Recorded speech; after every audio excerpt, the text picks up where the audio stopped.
দেখেন এখন আজকে 4-5-6 দিন হয়ে গেছে, এখন আপনার ফ্যামিলির সাথে কেউ কথা বলতে পারলাম না।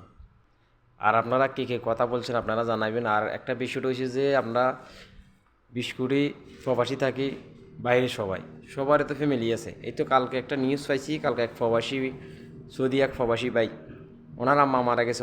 ওনার আম্মারে লাস্ট পর্যন্ত ওনার আম্মাগারে একখানা দেখতে পাইল না। তো এর তো মনে দুঃখ আর কেউ আছে।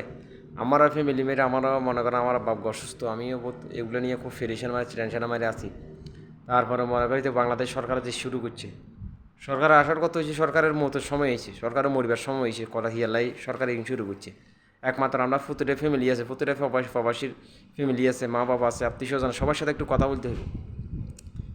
আমরা এখন আমরা সবাই প্রবাসীতে একটা কথা বলতেছি যে সবাই টাকা ফাটা বন্ধ করে দেবো, ব্যাংকে টাকা ফাটা বন্ধ, সবাই আমরা বিকাশে গন্ডিতে কাজ কমার করুন। দেখুন দেখুন সরকার কী করতে পারে, সরকারের দেশের কীভাবে উন্নতি করতে পারে, এটা আমরা সবাই দেখুন। আপনারা সবাই কে কে কথা বলছেন, দেশে কথা বলতে পারছেন, এটা সবাই জানাবেন। আশা করি সবাই ভালো থাকবেন। আর আমার ভিডিওটা যদি আপনাদের সবাই ভালো লাগে, সবাই শেয়ার করে দিন।